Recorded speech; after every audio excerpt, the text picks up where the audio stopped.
Gators, it's Miss McConnell. I'm here to read you a story, and today's book is How to Build a Hug. It is the story of Temple Grandin and her amazing squeeze machine. How to Build a Hug. It's by Amy Guglielmo and Jacqueline Tourville, and it's illustrated by Giselle Potter. Temple loved folding paper kites, making obstacle courses for her dog, and building lean-tos with real hinged doors.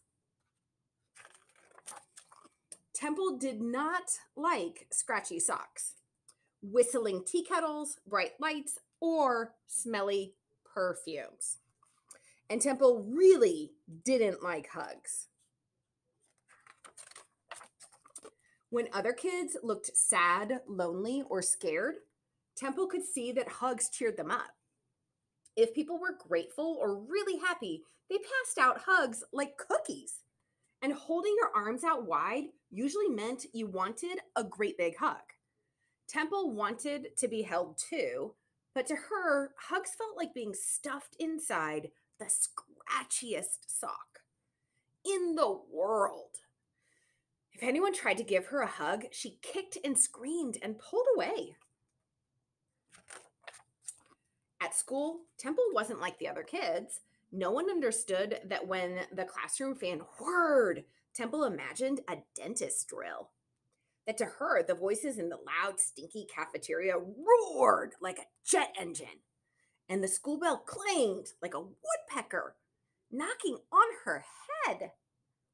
To escape the noisy images, Temple fled to the playground swings, where she spun and hummed until the sounds vanished in the breeze. The wound-up swing felt snug and secure. Is this what hugs are supposed to feel like? Temple wanted a real hug, but even when she was safe at home, when her mom leaned down to give her a squeeze, all she saw was a tidal wave of dentist drills, sandpaper, and awful cologne coming at her all at once. Sometimes when Temple was having a really bad day, she crawled under the sofa cushions and asked her little sister to hop on top. The smoosh of the heavy pillows felt cozy. Maybe that's how hugs worked. Year after year, Temple filed away images of every hug she came across. The firefighter coming to rescue with a ladder and a hug when her neighbor's cat got stuck in a tree. The teary-eyed couple at the train station embracing as the whistle blew. Her little sister wrapping her arms around their mom just because.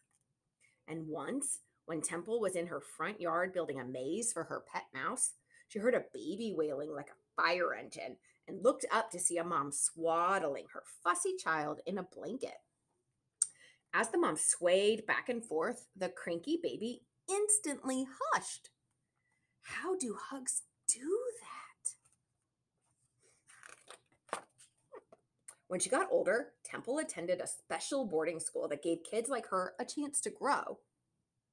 Temple made friends, excelled in art and science, won ribbons for her excellent horseback riding, and kept building things like model rockets, a lift for the school ski slope, and a tiny swinging door for the resident cat to go where it pleased. Around her, Temple saw families hug goodbye in September and hug hello in June. Temple missed her mom too, but she just couldn't express her feelings the same way. Would she ever get a hug? At the end of the school year, Temple was invited to spend the summer at her aunt's house ranch in Arizona. Temple kept busy, drawing and painting, reading books about inventors, and fixing things around the farm. She even made a machine that opened and closed the ranch's heavy front gate. In the yard, Temple trotted the horses and fed the baby goats, letting them push up against her hands as they nuzzled for bottles of milk. She watched newborn calves take their first wobbly steps and noticed how they flinched when tickled by fleas, just like she did when people tried to touch her. On the day of the calves' first checkup, Temple heard frantic mooing and racing outside, and she raced outside to see what was up. A ranch hand was leading a skittish young cow into a mysterious device.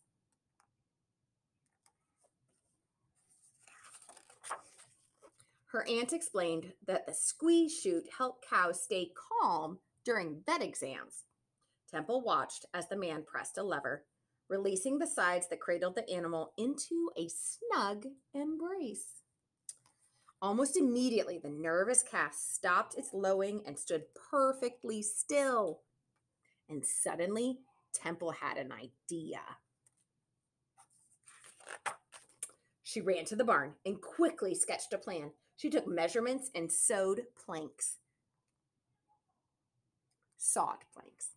She found a spool of wire, a rusty pulley, and a length of string, and some cushions from an old chair. Temple called for her aunt to come see. Then she crept inside her creation and pulled on the string so to let the sides slip around her. Temple smiled. The loud noises disappeared. The air smelled fresh, and the bright sunshine felt wonderful. "It's a snuggle apparatus," said her aunt. "It's a squeeze-a-majiggy," said her uncle. "It's a squish box," said the ranch hand. "It's a hug machine," thought Temple. Temple brought her invention back home at the end of the summer. Every time she felt nervous or scared, she slid inside for a cuddle. But after a while, she began to use the machine less and less, and then almost not at all. Then one day, her machine broke, and she knew the only one thing that could cheer her up: a hug. "I'm into hugging people now," says Temple Grandin. The end.